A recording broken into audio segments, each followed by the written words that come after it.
What is the worst or weirdest favor a friend has ever asked you for? Go to Doncaster, England to pick up an ice cream van for a friend that had bought on eBay while he was in Australia. I said yes, and so it began. Firstly, he wired me 6,000, which I withdrew in cash to pay for it. At the time this was the most money I'd ever held, so I was a little nervous.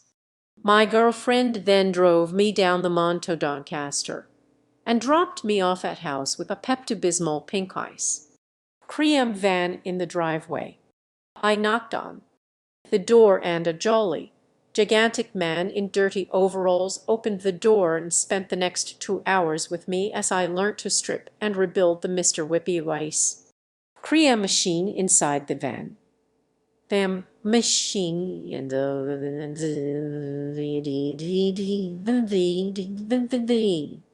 I was thoroughly unprepared for this. I was also unprepared for the machine exploding in my face after loading it with the minimum 4 liters of hot ice cream mix, with slightly sour milk now liberally coating my clothes, and the light fading the friendly ice cream giant talked me through the intricacies of starting and driving a 1973 Bedford ice cream van. The ice cream machine inside ran off the engine rather than a generator like most do. So there was an elaborate set of linkages that transferred the engine power from the wheels to the machinery when engaged. They were also entirely exposed and directly where you would normally put your foot when driving. Lovely. The engine also did to start on its own. You had to crack open the bonnet and spray a generous amount of combustible gas directly into the air intake before giving the accelerator a bloody good stomp. Fortunately, that's fortunate.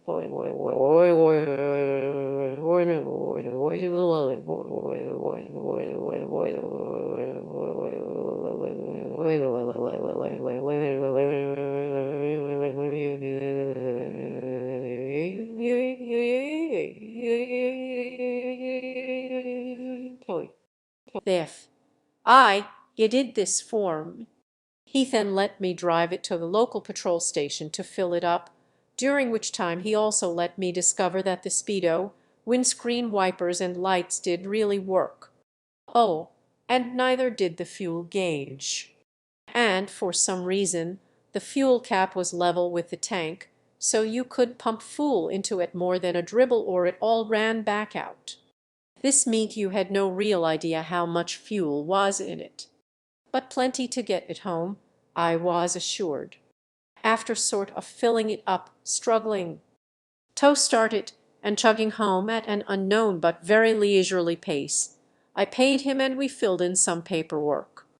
At which point he let me know it was untaxed and, contrary to me friend's belief, not exempt. So it'd be breaking the law driving it home, which he now had to do, in the dark, with no real lights. Did I mention it had just started to rain? But off I set gingerly, traversing the on-ramp to the busiest motorway in the Gook, foot to the floor, wind whistling through the various holes in the bodywork. I had no idea how fast I was going, but from the waves and gestures I got from passing vehicles it definitely wasn't fast enough. I also realized I didn't know how good the brakes were, or what condition the tires were in. And it was wet, very wet, and the off-ramp was downhill, with lights at the bottom. Oh goody, now there was smoke coming from the bonnet. By some miracle of agricultural engineering and blind faith I made it back to me flat and parked the dreaded van in a visitor's space, where it sat for the next 3 months as I gradually ate me way through the industrial-sized box of Cadbury's flakes that were going out of date, until my building management lost their sense of humor and forced my friend to come and get it or they'd have it towed away, because once he realized had bought Alaman, he was in no hurry to have it become his problem. But I do it all again. The joy you can give kids on boring car journey by hitting the A's. Cream tune as they go past is brilliant. I was really worried that the F.I.K. wasn't so friendly after all and that the van was the real deal, but instead it have been about drugs or so. Glad that you've made it back home safely. You have a talent for writing me, friend. Great read. We ended up paying £2.5 for an ice cream van with the whippy machine. That 6 is harsh. We did end up selling the whippy machine in it though due to fact of having to leave the engine on. But damn. Whoa, great story. I love it. Lol at the agricultural engineering, it's true though. My tractor is from 1969. Not something a friend asked of me, but something a friend offered to help with. Had a lingering smell of rotten sewage in the house. Was a bit short on money at the time, so we called a buddy who can fix anything to see if he could figure it out. He identifies the issue right away and crawls under my house to find a previous owner used Drano and must have not done a proper flush, so it ate away the main sewer pipe. At least 6 months of shit, piss, and food was built up that was probably 4 inches deep. He went to his truck to put on his boiler suit and crawled through me girlfriends and me shit for 2 hours replacing the rotted pipe. I was down there with him trying to help however I could, but he pretty much did the repair solo. Every time he encountered a thick chunk of poo he would yell up through the crawl hole that me girlfriend should ease off on the corn. Didn't faze him one bit, and he would accept any form of payment even though I insisted I had to repay him somehow. Best friend I've ever had. This is the only example I could give about how great of a friend he is, but definitely the wildest. Dan the man, you the real umf if you ever see this. Dan deserves free beer for life if that's his thing. If this is deserves free beer for free. The fact that he refused any form of payment astounds me. That man is a hero. He's off on the corn really got me though. Dan must have gone through a lot of shit. Kudos to him for doing the job. You're a good guy, Dan. Sam, you are still an asshole. Why can't you be more like Dan? To unbury his boat no other information was given. I said yes, and turns out he thought that burying his boat in one of our cornfields would help protect it over the winter because it wouldn't get snowed on cause it underground. What? Has he heard of these new revolutionary inventions called tarps? That's got to be cheaper than the fuel or rental fees for the equipment to bury a fucking boat. Not to mention the damage that could do if you are not careful. I feel like you said yes just so you could see what he meant. Because I absolutely would too out of sheer curiosity. Boat safe in cold month underground. It not get snowed on cause it underground. To borrow me truck to get the cheese. He drives a Tahoe. I have no clue how much cheese he was getting. Shit. You can get the cheese, but you better bring me back some. You can pay for me vehicle rental in either cheddar, Parmesan, mozzarella, Munster, Colby Jack, or American cheese. The cheese was not cheese. I've lived in Wisconsin. This sounds like a normal weekly amount of cheese. Neighbor asked if they could put a dead rat in our bin because they didn't want to put it in theirs. That's funny. Most people just sneak their dead rats into your bin. That's low. Key Rudaf. Did you let them?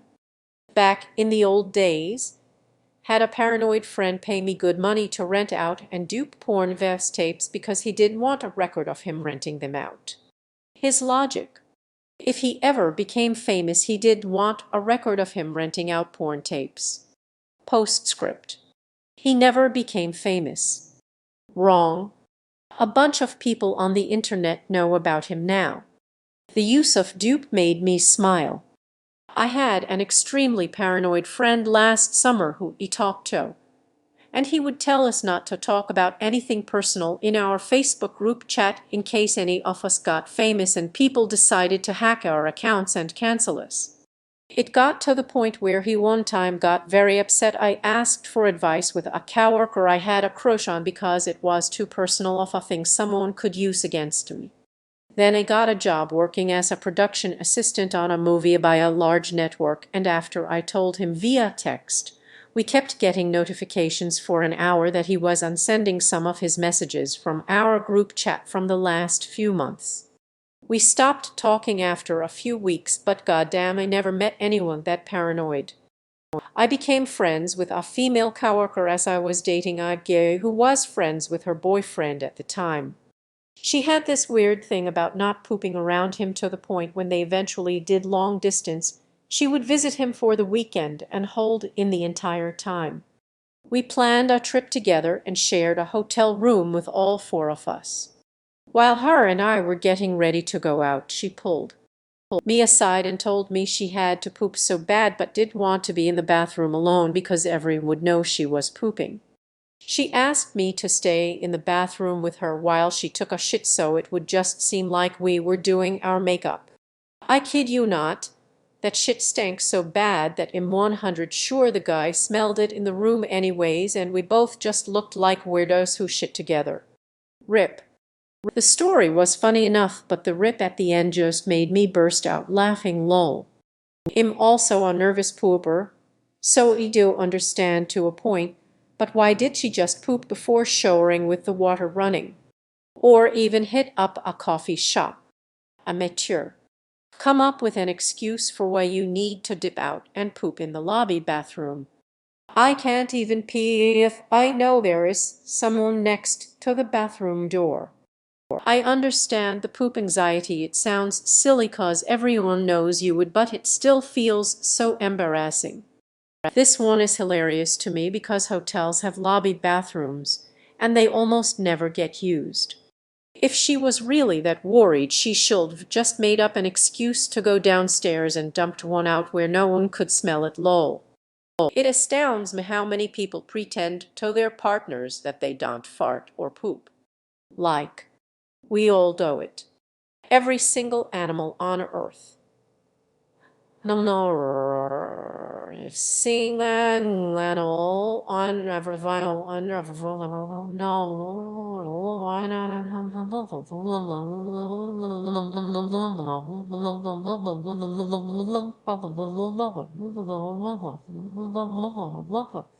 Without exception, unless there's some obscure animal that dosed. Do they honestly think he believes they're really a fairy princess who only has rainbows and sparkles coming out of her bottom? A guy I was dating for 2 months asked me to have sex with one of his friends so we could get free Disneyland tickets. My date worked at Disneyland. He wanted to take me into the park, but he didn't want to use one of his free tickets that he was saving for a family member. So he literally asked me to have sex with a coworker of his to get one of his tickets. It didn't work out between us. Edit. Since so many people are asking, yes, I bonked his coworker for the park hopper tickets Alma. The relationship was very unsteady before this and we broke up within the weeks after. The coworker was very hot though, so I don't feel bad. If he was, I wouldn't have done it. Did you at least enjoy Disneyland? Why could his family member be the one to have sex with his coworker then? The nerve of some people. He tried to pimp you out for some fucking Disneyland tickets. Not even Disney World. The shame. Jessus. Dude tried to pimp you out for Disneyland tickets after 2 months. You dodged a bullet. Coworker asked me to help him bury a body. Turns out his grandfather was to be buried on their farm and I was the only guy he knew who can use a backhoe. Even weirder, his grandfather wasn't dead yet, and not only was he walking around and talking, he brought us out iced tea and Diet Coke while we dug his grave. He died like 5 days later. That's kinda beautiful. I like those deaths where they can see it coming and get to spend valuable time together before the end. How did he know his grandpa was going to die? Insert Monty Python reference. If I could see me death coming, that clearly it'd come watch you dig me grave too lol. Hell, It start giving menu options for the wake. I don't usually ask for anything, but I was hungry while I was at work. I asked my friend to go get me food that me mom prepared at me parents' home. He said sure and left. My friend was visiting me at work and I took the chance to ask him to get me a plate. He came back and brought me a dish of his own. He cooked a bacon, grilled cheese sandwich for me.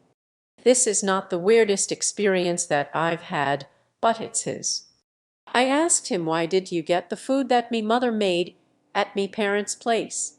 He measured me and thought I asked him to make me food. Best laugh that we had. What a good friend to do that for you without question too. I've never had a bacon grilled cheese sandwich. Sounds wonderful. Next sandwich I make. That guy is a true homie. That's an awesome friend. Haha, that's a wonderful friend you have. He just did it without asking.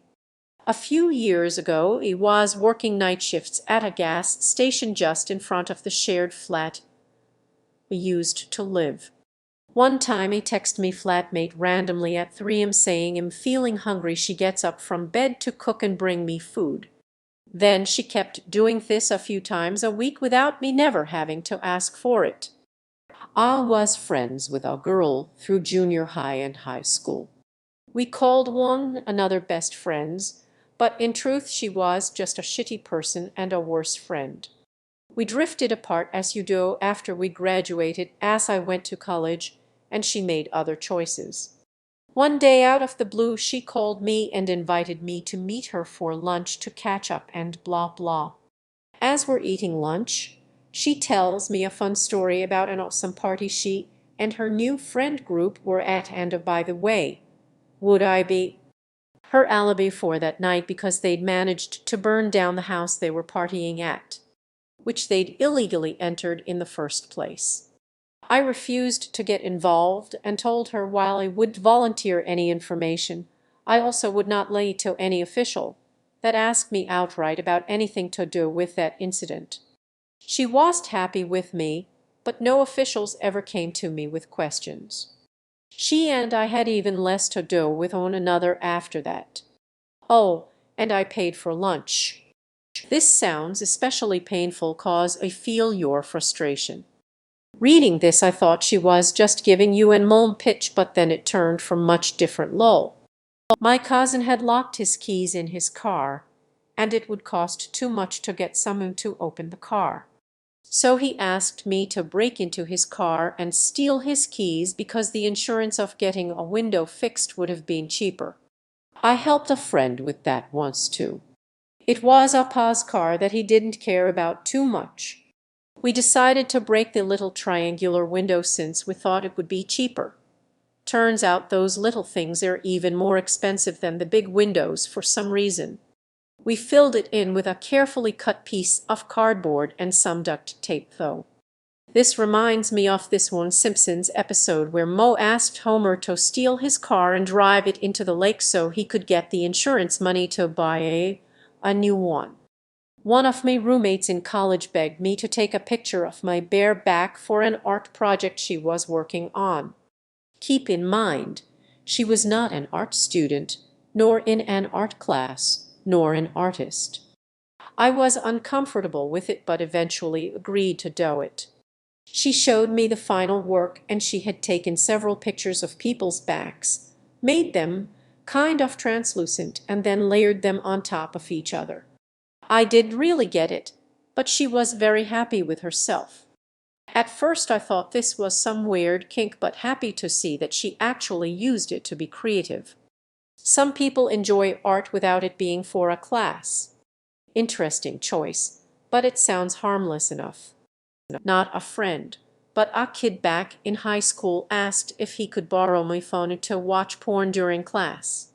I told him no obviously, and he said, "Come on, man. It's not like I'm going to jack off. I just want to watch it."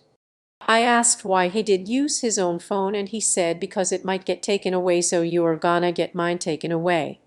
You are already going to get in trouble, it doesn't matter whose fucking phone it is. Also, why the fuck would I want to get involved?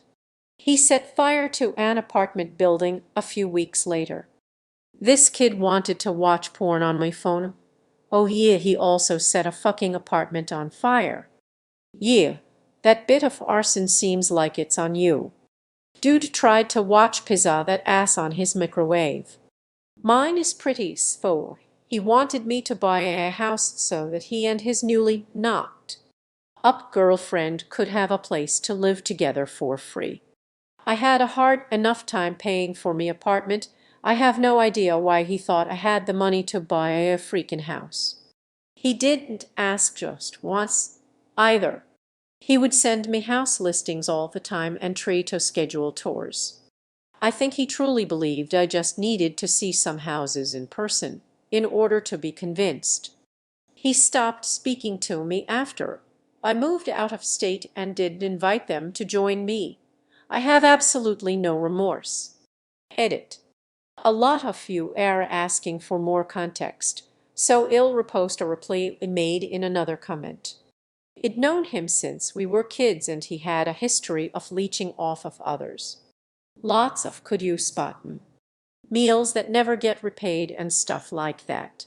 His whole family was like that, actually. As kids, he came over to our house for dinner hundreds of times, but I had only ever been invited to stay for dinner by his parents once or twice. I think he had just gotten away with that type of behavior for so long that he thought it was normal, that getting stuff out of others was just a part of friendship, and that his company was repayment enough.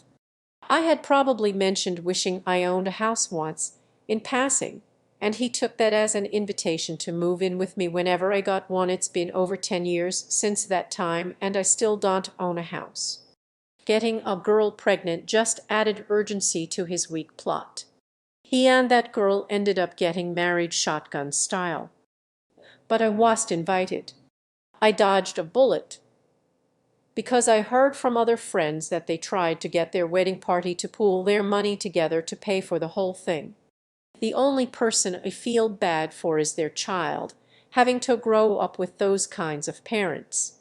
I'm imagining him sitting there, red-faced with steam coming out of his ears, looking at a Facebook photo of you in your new house. I really need more info here. Had you bought him stuff in the past? How long were you friends? This is just crazy to me. Why would he think you could buy him a house when you don't even live in one? That man is either on crack or recovering from some sort of brain trauma. Most wild thing I've read so far. I often wonder how these people tell the story if they ever do, because it's own thing justifying it to yourself. But how can you possibly twist this to make anyone else think you've been hard done by? Once I think I've seen the deepest depths of self-delusion and complete entitlement that the human race has to offer. I read about something like this. Whoa, just whoa. I'd almost admire the sheer nerve of this dipshit, but I wouldn't be able to stand myself. I wonder what the world looks like through his distorted mind. Walked in on me boss in the men's room. In this room.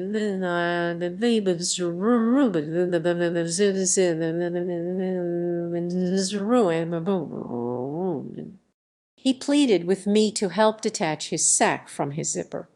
I got him free. So much.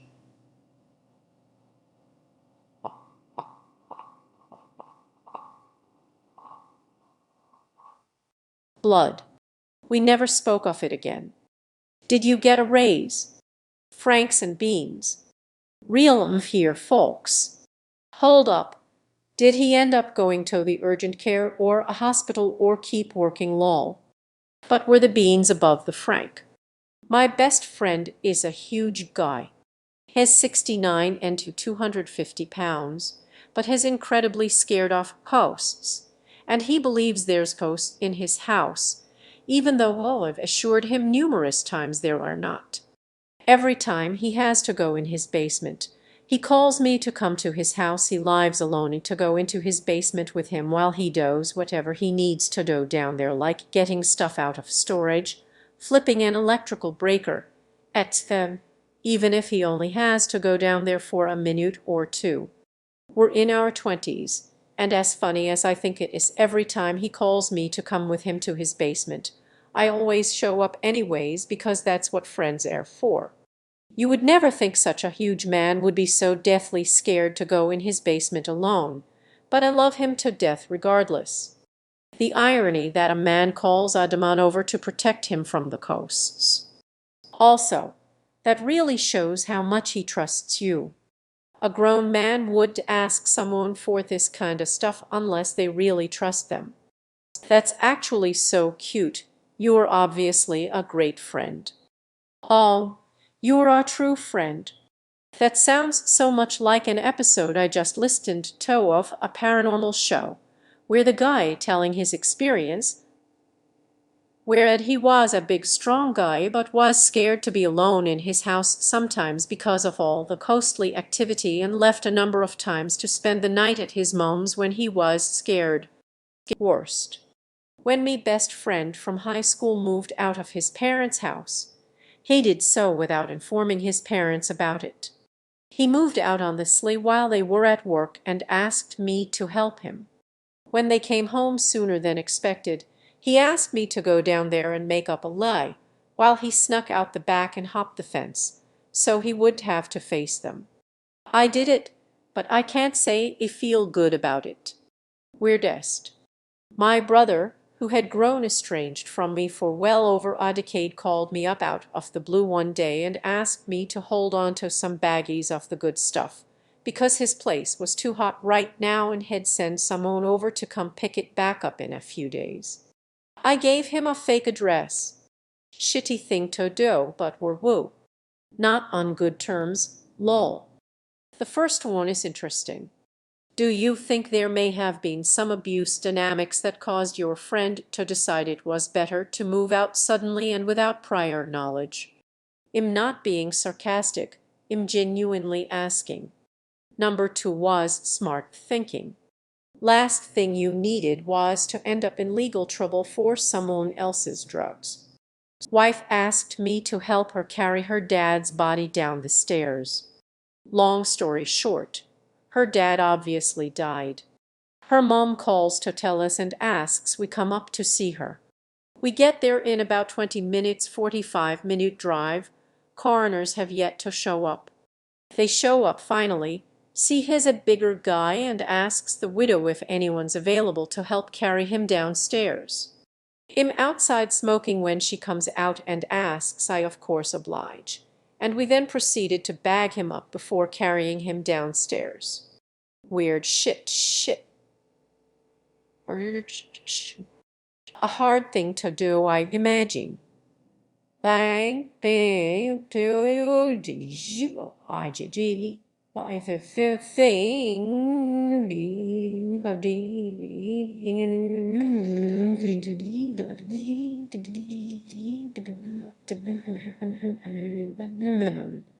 But you were there for him when he and his wife, and your wife or his daughter needed you. Good man. I walked past me brother at somebody's house, and he leans over and says, "Gently step on the purple pig." I was like oaf and kept walking. Then I see this little rubber pig laying in the dirt, so I gently stepped on it like he said, and it made this delightful little snort. So I chuckled and kept walking.